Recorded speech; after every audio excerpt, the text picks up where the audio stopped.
지난번에 기도에 대한 고찰 이후에 잠시 시간을 두면서 또 기도하면서 앞으로 어떻게 성시간을 이끌어갈 것인가에 대해서 좀 쉬면서 기도하면서 그렇게 고민을 좀 해봤습니다.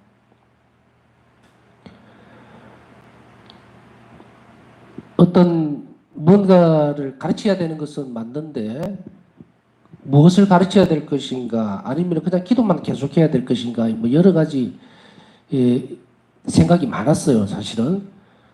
그런데 전에도 제가 약속이라기보다는 말씀을 드렸듯이 유튜브라는 이 강의가 언젠가는 끝날 거예요. 자료가 없어서 그런 것이 아니다라고 말씀드렸죠. 지금은 비상 상황이에요. 위드 코로나라고 해서 또 이제 코로나와 같이 살아보자, 더불어 살자 이런 것들도 지금 있죠. 그래도 이제 10월 말이나 그렇게 돼야 될 것 같고요. 그래서 여러 가지 고민들을 많이 하다가, 그렇다 하더라도 이것이 완전히 풀리고 정상적인 상태로 돌아가기에는 시간이 꽤 걸리겠구나. 그런 생각이 들었습니다. 그래서 뭐 예수님께 맡기고 가는 대로 가보자. 가다가 이제 비정집이 정상적으로 이렇게 돌아가고 세미나라든지 여러 가지를 할 거예요. 그렇게 되면은 저녁에 성시간을 하면서 이렇게 교육을 따로 할 수 있는 시간이 전혀 없습니다. 그래서 지금은 여러분이나 저나 아주 황금 같은 시간이라고 생각이 되어지는데, 그러다 보니까 뭔가를 나눌 수 있는 것들을 가르치려다 보니까 고민이 많이 생기는 거예요. 평이하게 갈까 하다가 그래도 가장 중요한 것을 먼저 좀 짚어봐야 되지 않겠느냐라고 생각을 해서 오늘 그 제목처럼 의탁의 학교라는 제목을 붙였습니다. 이것은 이제 예수님처럼 당신께 의탁합니다라는 글자에서 의탁이죠. 그 의탁을 아주 중요한 개념입니다. 중요한 태도입니다. 아주 절대적으로 중요한 태도예요. 의탁과 자비. 왜냐하면 이 두 가지가 자비, 신심의 핵심을 이루고 있기 때문에. 근데 가르치는 것에서 의탁의 학교를 좀 해야 되겠다라고 생각을 하고 나니까 고민이 많아진 겁니다. 왜냐하면 수련기로 보면, 다시 얘기하면은 하나님 자비의 사업에 헌신하려고 하는 사람들, 그리고 좀 더 높은 특성, 좀 더 높은 차원의 영성적인 과정들을 가고 싶어 하는 사람들, 또 더불어서 바오사 성의 사명을 함께하고 싶어 하는 사람들의 교육 자료예요, 사실은. 그렇기 때문에 이것은 일반적으로 알아들을 수 있는 부분들보다는 상당히 복잡합니다. 지금까지 제가 쭉 강의해왔던 부분들은 초보적인 거예요. 일반적으로 그냥 자비의 신심이 좋고, 자비 예수님이 좋고, 또 기도가 좋고, 뭐 이렇게 해서 하는 일반적인 어떤 신심가들, 그 사람들이 할 수 있는 것들을 지금까지 쭉 해왔어요. 그러나 지금부터는 분위기가 완전히 바뀝니다. 왜냐하면 신학적인 체계 위에 서 있어야 돼요. 그렇기 때문에 혹시나 해서 걱정이 많이 됐더라고요. 이것을 수련기로 치면 2단계에 해당되는 부분인데 신학적인 부분을 상당히 많이 다뤄야 되는 건데 알아들을 수 있을까라는 걱정부터 시작해서 저 도대체 무슨 소리 하는 거야 이렇게 하는 것도 있을 수 있고, 그리고 이거는 소위 얘기하면 교과 과정이에요. 이 과정을 따라가다 보면은 사람들은 눈을 좀 맞추고 알아들었는지 안 알아들었는지를 좀 봐야 되고 뭐 이런 것도 있고, 또 중간중간에 일어날 수 있는 그런 영성의 길이죠. 그 길에서 의문들이라든지 또 혹은 본인이 겪고 있는 상태, 수준, 이것을 이제 점검을 해줘야 되는데 이것이 사실은 전혀 없는 상태에서 가야 돼요. 물론 다음에 빠른 시간 내에 참 코로나가 정말 상태가 좀 좋아지고 그렇게 되면은 온라인에서 아닌 오프라인에서 해야 돼요, 교육은. 그렇게 되지만 아직까지 말 그대로 침략할 수가 없어요. 그래서 뭐 성령님께 맡기고 가겠습니다 하고 했는데 공부를 하다 보니까 되게 복잡해요. 어렵습니다. 최대한 여기서 다 모든 것을 다 할 수는 없지만 제목에서 보면 바오사 성의 의탁의 학교 이러니까 저건 이제 강의가 한 서너 개 정도 될라나 이렇게 생각이 되는데 지금 제가 예측할 때는 매일 할 수는 없습니다. 솔직히 얘기하면 매일 할 수는 없어요. 저도 공부를 해야 되고 또 이것을 전에 말씀드렸듯이 이해내는 건 빨라지는데 외우지를 못해요. 그래서 그것이 좀 힘든 부분이 있어요. 그래서 다시 복습하면서 보기는 하는데 가르치려는 거하고 보는 거하고는 달라요. 그래서 시간이 조금 매일 할 수가 없을 것 같아요. 그래서 그런 것으로 대충 계산을 해보면 이 의탁의 학교만 서너 달 이상 걸릴 겁니다. 분량이 굉장히 많아요. 그런데 이제 의탁의 학교가 끝나고 나면 또 자비 학교를 또 해야 되고 하여간에 여러분들이 기도가 참 많이 필요합니다. 그리고 아까 말씀드렸듯이 수준들을 모르기 때문에 아니 나는 못 알아듣겠는데 어떻게 이렇게 하실 거 걱정하시지 말고 아까 말씀드렸듯이 일반적인 부분들 신심가로서 내가 살아가는 사람도 많고 본인에게 적합하게 그렇게 이해를 해서 따라오시면 됩니다. 또 더 열심히 공부하려면 복습 잘 하셔야 되고요. 신학적인 기초가 튼튼하게 이루어져야 자신이 무엇을 하고 있는지를 알 수가 있어요. 그렇지 못하면은 흩어져 있는 상태에서는 물인지 뭐 된장인지 간장인지 몰라요. 그런 신앙생활 속에서는 뭐가 없다? 주님과의 일치감이 없어져요. 그래서 그것을 좀 심하게 표현하면 종교생활을 하는 거지 신앙생활을 하는 거 아닙니다. 우리 종교생활을 해서는 절대 안 돼요. 신앙생활을 해야 합니다. 신앙생활은 살아계신 하나님과 나와의 친교가 있는 그 관계를 만들어가야 합니다. 여하튼 많은 걱정과 근심도 가지고 있습니다만은 예수님께 맡기고 우리는 오늘 첫 시간으로 파우스타 성녀 의탁의 학교를 한번 살펴보도록 하겠습니다. 우선 파우스타 성녀 의탁의 학교에서 서문 부분을 먼저 봐야 됩니다. 바로 쑥 들어가는 것이 아니라 서문은 이제 뭐냐면 전체적으로 의탁은 무엇인가 하나님께 대한 의탁은 어떤 의미를 지니고 있고 신학적으로 어떤 개념인가 그리고 이 의탁의 태도를 파우스타 성녀는 어떻게 발전시켜 나가고 어떻게 확장했는가 또 혹은 당신은 어떻게 받아들이셨는가 또 이런 것들 그런 것들을 우리는 신학적인 반석 위에서 살펴볼 겁니다. 결국은 이 파우스타 성녀의 의탁의 학교라는 것은 아까 말씀드렸지만 제목에서 보듯이 그렇죠. 의탁의 학교입니다. 그건 누구에 의한? 파우스타 성녀에 의한. 그래서 파우스타 성녀는 완전하게 하나님께 의탁하는 모범이었기 때문에 이 파우스타 성녀가 어떻게 의탁의 태도를 키워나갔는지 그리고 어떤 방식으로 하나님께 의탁할 수 있었는지를 우리는 살펴보는 거예요. 그 과정을 지금부터 쭉 살펴볼 겁니다. 우선 서문으로 오늘은 먼저 살펴보겠습니다. 의탁의 태도는 파우스타 성녀 영성에 있어서 가장 중요한 특성입니다. 파우스타 성녀 영성에 대해서는 따로 말씀을 드리지는 일기를 이야기하면서 결국은 파우스타 성녀에 대해서 말씀드린 내용이 그분의 영성이에요. 파우스타 성녀의 영성을 우리가 먼저 알아야 되는 것은 파우스타 성녀의 영성 자체가 드러내는 것이 자비신심이기 때문이에요. 그렇기 때문에 예수님께서는 파우스타 성녀를 통해서 우리에게 자비신심을 전해줬기 때문에 이 파우스타 성녀의 영성을 알아야만 자비신심을 잘 따라갈 수가 있어요. 받아들일 수 있어요.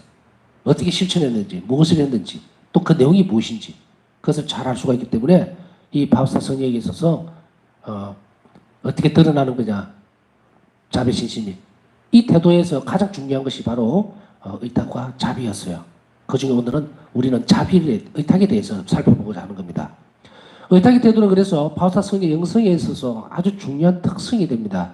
그렇기 때문에 이 의탁의 태도 바로 이것이 무엇인가 또 어떻게 이루어져 있으며 어떻게 실천되어지고 또 어떻게 깊어질 수 있는가를 살펴보는 것은 굉장히 중요합니다. 따라서 의탁하는 태도는 이 길을 따르는 하나님 자비의 사도들의 특성이기도 합니다. 그래서 제가 앞에 이 말씀을 드린 거예요. 자비의 사도들이 되려고 하는 사람들, 하나님 자비의 사도로서 파우스타 성녀의 사명을 함께하고 싶은 사람들, 또 예수님의 구원 사업에 더욱더 적극적으로 자비로운 사업에 헌신하려고 하는 사람들을 가르치는 거거든요, 이게. 그런데 학교 문턱을 좀 낮추자.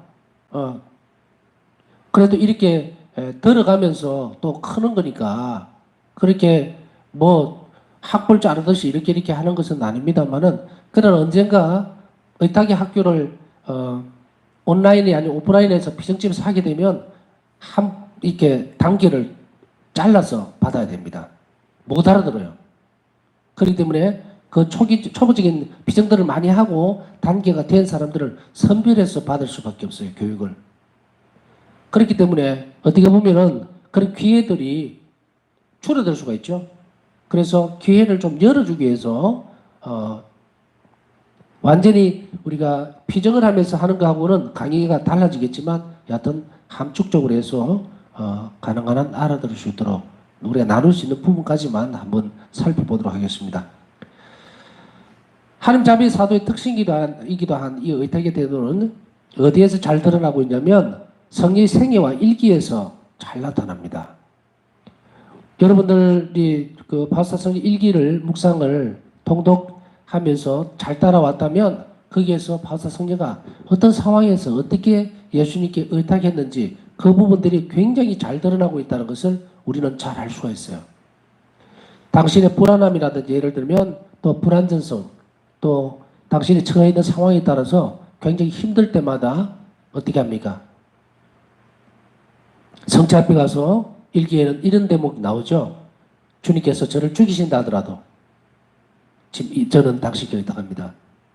온전하게 모든 것을 어떻게 되어도 좋으니까 주님께서 그러나 이 의탁하는 태도 안에는 무엇이 있었느냐면 하나님 선성에 대한 부분들이 절대적으로 있은 거예요. 하나님은 아버지시고 아버지는 자녀들을 절대로 해롭게 하지 않는다는 그런 깊은 신앙에서 믿음의 태도에서 드러나면서 이 의탁의 태도가 드러나게 됩니다.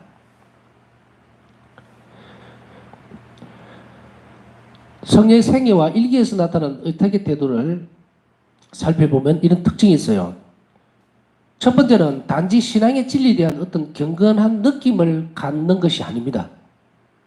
신앙의 진리에 대해서 하느님은 아버지시니까 선하신 분이니까 그러니까 좋으신 분이니까 자녀에게 좋은 걸 줄 줄 아는 분이니까 배웠어. 그러니까 그 진리에 대해서 어떤 경건한 느낌을 받는 그런 것이 의탁의 태도가 아니다는 거예요. 상권 앞에 앉아 있으면서 예수님 저는 당신께 의탁합니다. 저는 당신께 의탁합니다. 경건한 느낌이나 그런 것이 아니라는 거예요. 하나님 아버지시기 때문에 선한 것을 주시리라고 하는 진리죠. 그것에 대해서 그냥 느낌을 받는 그런 태도가 아니다라. 두 번째는 지성적으로 받아들이는 것이 아닙니다. 머리로 이해하는 것이 아니라는 이야기입니다. 잘 알아들었어. 알아들었으니까 이렇게 하면 되겠지. 그것이 아니다. 반대로 이야기하면 어떻습니까? 머리로 지식으로 알아듣는 것으로서 끝나는 것이 의탁의 태도가 아니라면 무엇입니까? 실천적인 거라는 거겠죠? 실행이 되어져야 되는 부분이라는 이야기입니다. 의탁의 태도는. 물론 우리가 의탁의 태도의 기초에서 보면 이 부분들을 다시 다루게 되겠지만 이 부분들과 더불어서 가장 중요한 것은 뭐냐면 아까 앞에서 이야기했듯이 지성적인 것이 아니에요. 머리로만 알아듣는 게 아니라는 이야기입니다. 그것이 의탁하는 사람의 태도가 아닙니다. 행동으로 드러나는 것이라는 것을 우리는 일단 이 성례 생애와 일기에서 의탁의 태도가 어떻게 드러나고 있는지 알 수가 있어요. 그 다음에 의탁하는 태도는 한 개인 전체를 아우르는 전인격적인 태도입니다.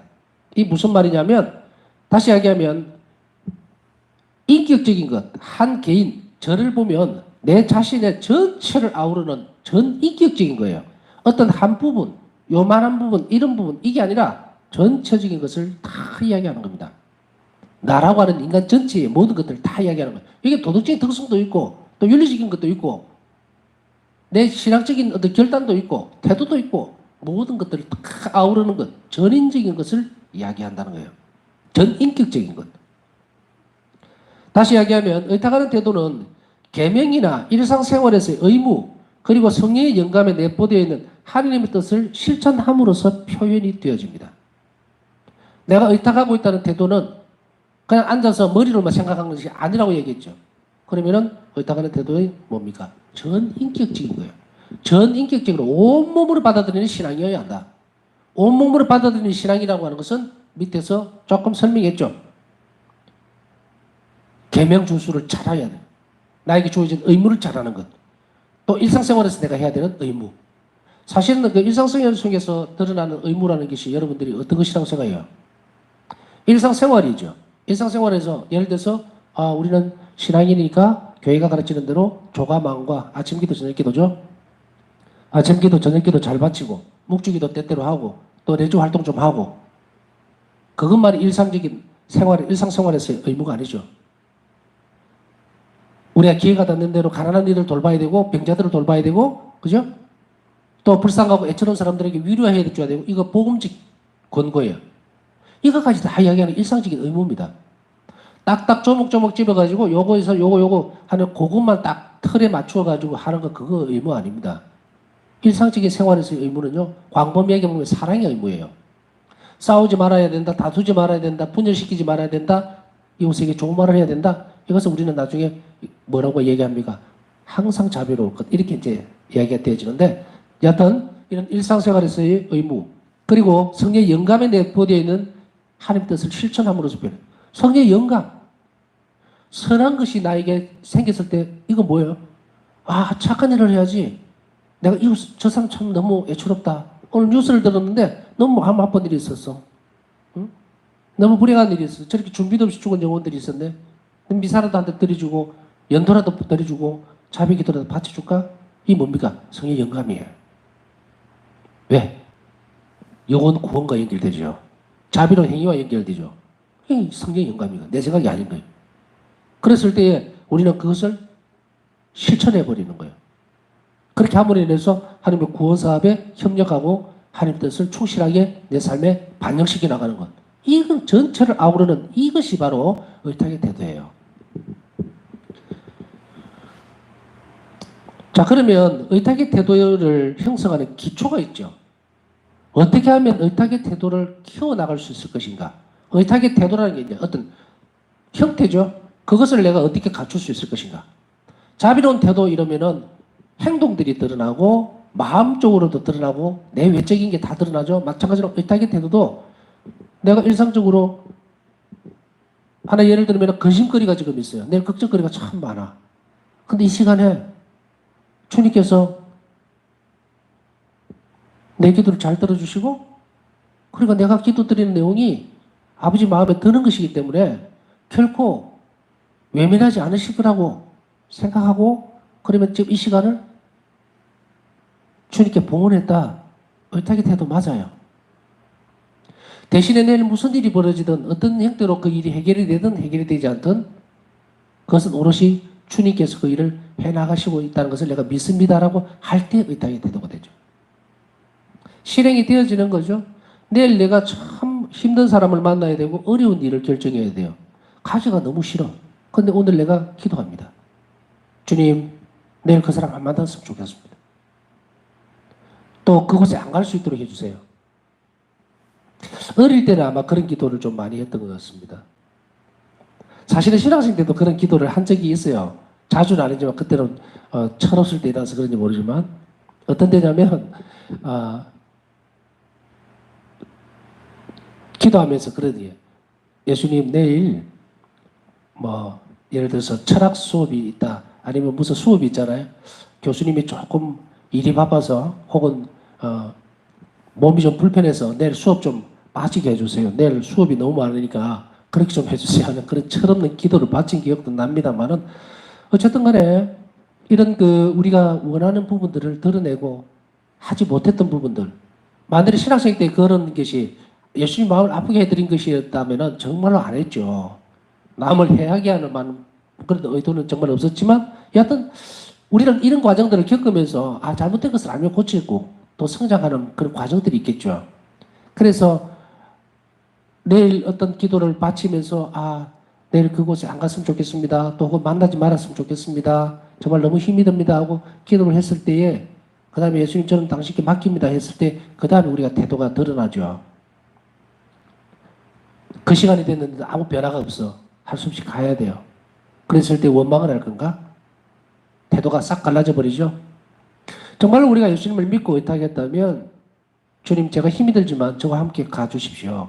그래서 그 안에서 그 사람을 만나서 잘 이야기할 수 있도록 정말 도와주십시오라고 했을 때에 변화가 일어나는 거죠.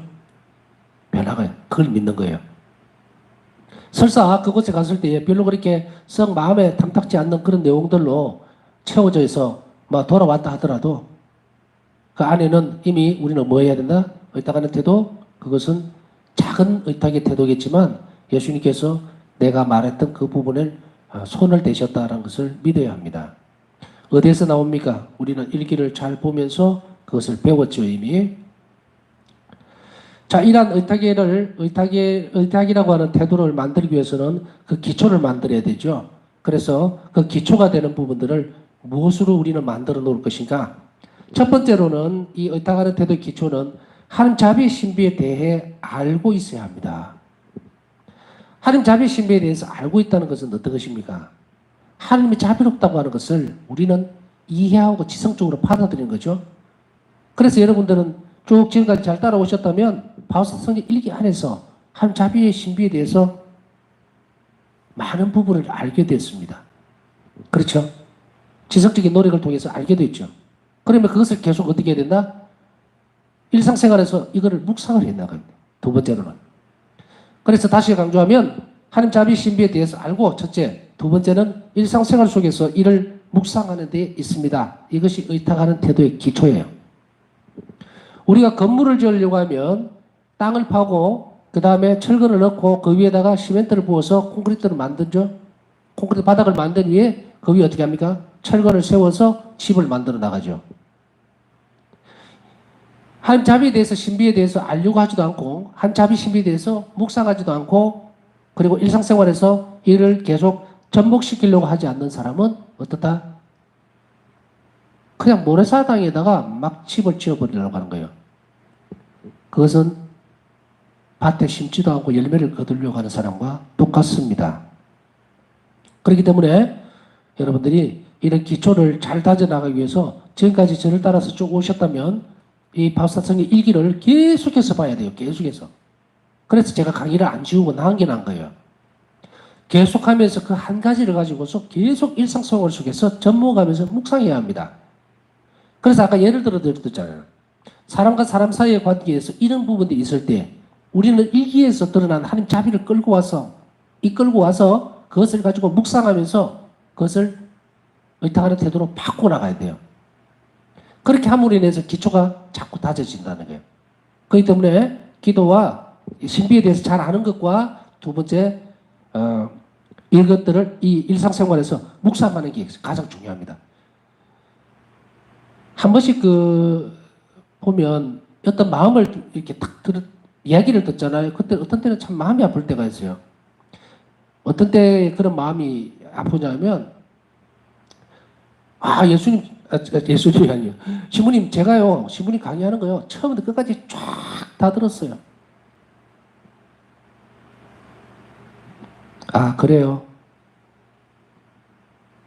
그런데 그때는 아무 이야기를 안 했습니다. 왜냐면 그러고 나서 돌아서니까 마음이 참 아픈 거예요.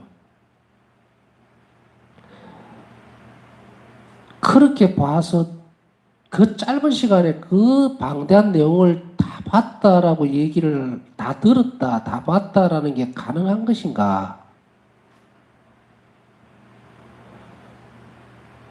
같은 주제와 같은 책을 놓고 저는 20년을 봐도 아직까지 부족하고 모자라는데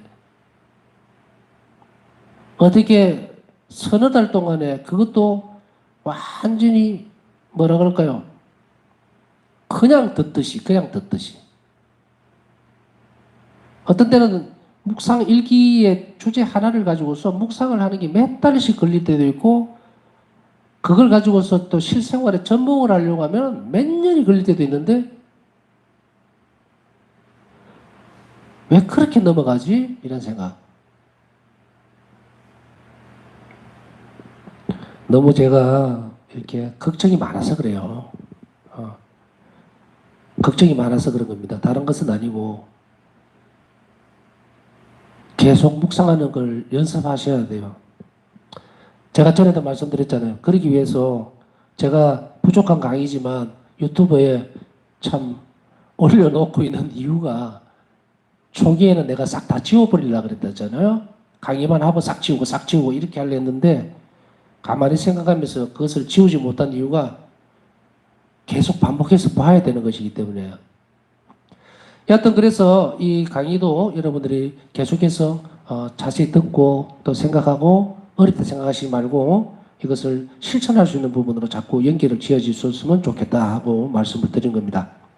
자, 그러면 자비신비에 대해서 알고 일상생활에서 이를 묵상하는 데 이제 기초가 있죠. 그러면은 본질적인 질문을 던지게 되죠.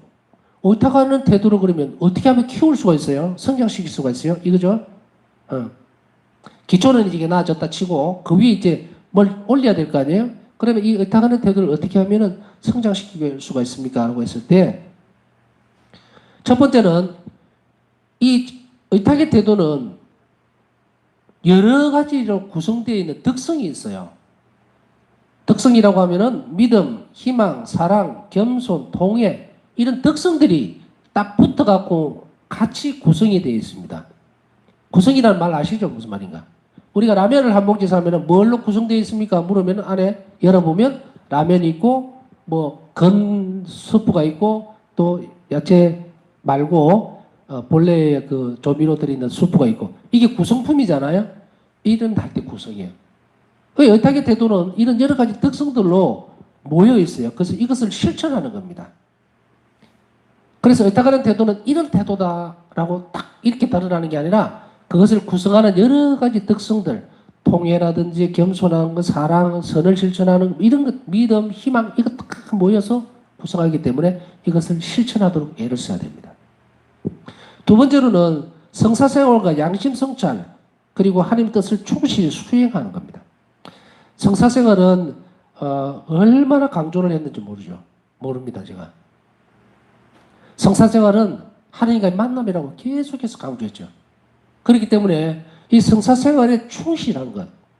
나 고해성사 잘 보는데 한 달에 한 번, 두 달에 한 번 적어도 내가 고해성사 잘 보고 있는 고해성사를 본다고 그러죠. 일단 내용이 뭐냐는 거예요. 내용이 뭐냐는 거예요. 맨날 주일 미사 빠졌습니다. 요즘은 또 코로나니까 그거는 해당이 안 된다 하더라도요. 여하튼 주일 미사 빠졌습니다. 욕을 했습니다. 이웃에게 험담을 했습니다. 또 십계명 중에서 있는 것들 혹은 거짓말을 했습니다. 부모에게 효도하지 않았습니다. 예수님하고 나하고의 관계에서 문제를 일으킬 수 있는 것을 숙고할 줄을 모르는 거예요. 내가 그걸 통해서 하나님께 얼마나 큰 상처를 들었는지 그것 들여다보지 않고 일상적인 패턴만 따박따박 얘기하는 거 이거 성사생활에 충실할 수 없는 부분입니다. 그렇기 때문에 이 성사생활이라고 하는 것을 충실히 수행한다는 것은 바로 이 부분들. 내가 고해성사를 보기 전에 내가 저 사람을 험담했을 때에 내가 이런 죄를 지었을 때에 얼마나 많은 영혼이 힘들어했고 고통스러워했고 내 때문에 또 그것을 바라보시는 주님께서는 얼마나 마음 아파하셨는가를 내가 충실하게 되돌아보고 통회하는 것 그런 것들이 성사생활의 기초가 되는 거죠. 그 다음에 양심성찰 마찬가지죠. 매일매일 이런 양심성찰을 통해서 우리는 작은 일들이라도 하나님 마음을 상하지 않게 하려고 하는 것 이런 것들을 충실히 수행하는 것이 이 태도를 성장시키기 위해서 필요한 것들입니다. 실천들입니다. 의탁하는 태도가 커지면 어떻게 되느냐면 우리는 쉬지 않고 기도하게 되고 그리스도와 밀접하게 결합이 됩니다. 의탁하는 태도가 커지게 되면요. 전에 제가 그 말씀 한번 드렸죠. 바울사 성령 일기 통독을 다 끝내고 나니까 기도하는데 내가 바울사 성령 말투를 따라서 이게 일기에 나와 있는 말투를 따라서 기도하게 되더라. 그 말씀 드렸죠. 근데 저와 같은 사람은 어떤 얘기도 한번 들었어요. 어떤 신자분 한 분이 그러더라고요. 지금 저도 그러던데요. 왜 자꾸 각인되니까. 각인돼서 내 마음보다는 바울사 성령가 참 우러나는 그런 기도들을 따라갈 때 이런 것들이거든요. 그렇기 때문에 이것이 의탁하는 태도가 커지게 되면 우리 쉬지 않고 기도를 하게 돼요. 그리고 그리스도와 예수님과 밀접하게 결합하게 되게 됩니다. 끊임없이 기도하는데 예수님과 함께 일치점을 찾지 못할 이유가 없다는 거예요. 바울사 수녀는 하나님께 자신을 아이처럼 내맡기는 태도의 모범입니다. 아이처럼 내맡기는. 따라서 이 바사 성녀의 영성적인, 영웅적인 의탁의 태도에 관해 연구하는 것은 충분한 가치가 있고 우리는 성녀의 모범을 닮아야만 합니다. 이렇게 함으로써 첫째, 영성생활이 깊어지고 두 번째, 그리스도와 밀접하게 결합이 되고 세 번째, 그분의 구원 사업에 완전하게 동참하게 됩니다. 단계가 있죠? 영성생활이 깊어지면서 그 다음에 예수님과 밀접하게 일치가 되고 결합이 된 그 상태에서는 그 다음에 어떤 형태가 드러납니까? 구원 사업에 완전하게 동참하게 됩니다. 자, 오늘은 파사성리 의탁학교 서문 부분을 먼저 살펴보았습니다. 우리가 이 시간을 통해서 나중에 이제 강의하다 보면 나올 거예요. 우리가 필요한 은총들은 즉시 그때 청해야 합니다. 어떤 때는 우리 믿음이 부족할 때고 느낄 때도 있죠. 왜냐하면 어떤 일에 대해서 주님께 기도를 바쳤는데도 막 불안해진다든지 이럴 때 주님 제가 믿음이 부족합니다 할 때 그때 믿음을 더해 주십시오라고 기도하셔야 돼요. 믿음을 키워나가는 것은 은총입니다. 하나님에게서 얻어내야 되는 은총이에요. 그렇기 때문에 그것을 우리는 청해야 됩니다. 그것을 잘 찾아내는 것도 상당히 좋은 부분이고 또 현명한 일이고 지혜로운 일이에요. 그러니까 우리는 이 성시간을 통해서 앞으로 이제 의탁의 정신, 의탁의 태도죠. 의탁의 태도를 우리가 명확하게 잘 인지함으로 인해서 그 태도 위에, 기초 위에 우리가 정말 예수님께 맡기고 사는 삶을 선택할 수 있도록 그런 은총을 청하는 시간 가지도록 했으면 좋겠습니다.